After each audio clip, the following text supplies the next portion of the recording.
সকলকেই ধন্যবাদ জানিয়ে আজকের খুব সংক্ষিপ্ত একটি লাইভ শুরু করছি। একেবারে শহীদ মিনারের পাদদেশে 418 দিন ধরে অবস্থান বিক্ষোভরত পশ্চিমবঙ্গ আপার প্রাইমারি চাকরি প্রার্থী মঞ্চের ডাকে আপার প্রাইমারি চাকরি প্রার্থীরা আজকে এতদিন ধর্ণামঞ্চ আমরা এখানে বসে থেকে যে লড়াইটা লড়ছি শুধুমাত্র একটি চাকরি পাবার আশায়, এবং সেই চাকরি অত্যন্ত যোগ্যতার সঙ্গে যে চাকরি পাওয়ার আমাদের কথা, তার জন্যই আমরা আজকে লড়াইয়ে হয়তো সামিল হয়েছি। কিন্তু জানি না কোনো এক অদৃশ্য শক্তি একবার নয় দুইবার নয় বহুবার বারবার 2016 সাল থেকে 2024 সাল পর্যন্ত সেই অদৃশ্য শক্তি আজকে এই নিয়োগে বারবার বাধার সৃষ্টি করছে। ইতিমধ্যেই আপনারা সকলেই জানেন যে বর্তমানে কোর্টের কি পরিস্থিতি। সেই পরিস্থিতির সাপেক্ষে একটা বিষয় খুব ক্লিয়ার যে সত্যি কথা বলতে গেলে নিয়োগ কেউ চায় না।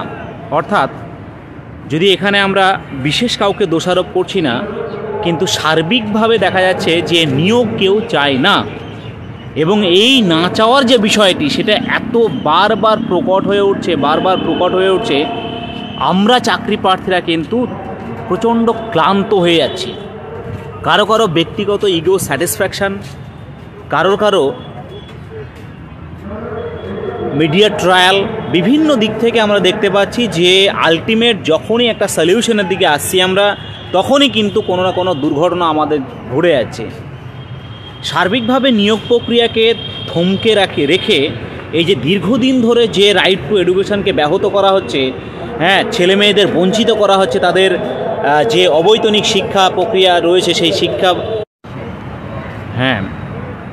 একটু সাথে থাকবেন, মাঝে মধ্যে নেটওয়ার্ক ডিস্টার্ব করছে, এখানে অ্যাকচুয়ালি খুব ভালো নেটওয়ার্ক পায় না। তো যেটা বলছিলাম যে আপার প্রাইমারি চাকরি প্রার্থীরা এতদিন ধরে আন্দোলন করছে তাদের নিজের যোগ্যতায়, যে তাদের হকের চাকরিটা পাওয়ার জন্য। সেই চাকরি পেতে গিয়ে যেভাবে তাদেরকে হার্ডেল নিতে হচ্ছে, এটা সত্যি এক ক্লান্ত পথযাত্রীর মতো আমাদেরও কিন্তু ক্লান্তি চলে আসছে। সব কিছুর একটা সিস্টেম থাকা উচিত। আপনারা আপনাদের বিষয়গুলো যে কোর্টের মধ্যে যেভাবে রাখছেন সেভাবে রাখুন, বিচার ব্যবস্থার মতো চলুক। কিন্তু যোগ্য চাকরি প্রার্থীরা আপনাদের সমস্যার কারণে যদি এভাবে বঞ্চিত হয়, তাহলে কি এটা জাস্টিসের নামে ইনজাস্টিস হচ্ছে না? আজকে একটা বিষয় সমাধানের দিকে যখন আসছে, তখন হঠাৎ করে এমন একটা ইস্যু তুলে আনছেন, এবং সেই ইস্যুর পরিপ্রেক্ষিতে এতজন ছেলে মেয়েদের ভবিষ্যৎকে অন্ধকারে ঠেলে দেওয়ার যে জায়গাটা, সেই জায়গাটা কি তৈরি হচ্ছে না? লক্ষ লক্ষ টাকা ব্যয় করে বিভিন্ন দিক থেকে আইনজীবীরা টাকা তাদের দেওয়া হচ্ছে এই সমাধান করার জন্য, কিন্তু আলটিমেটলি সমাধানটা কোথায়? সমাধান নেই। কেন আপনারা এই জায়গাটা বোঝার চেষ্টা করছেন না যে চাকরি প্রার্থীরা দিনের পর দিন রাস্তায় রয়েছে? বহু কষ্টের অর্থের বিনিময়ে আইনজীবীদের রাখা হয়েছে, এতটা সত্ত্বেও কিন্তু দেখা যাচ্ছে আজকে নিয়োগ প্রক্রিয়া এই মুহূর্তেও এসে একটা অনিশ্চয়তায় ভুগছে। কেন এত অনিশ্চয়তা তৈরি হবে? সমস্ত কিছু সিস্টেমেটিক ওয়েতে আপনারা কেন আনবেন না? বিচার ব্যবস্থা কেন এইরকম খোলা হয়ে যাবে? বিষয়গুলো এত পাবলিসিটি কেন হবে? আপনারা আপনাদের বিষয়গুলোকে রাখুন।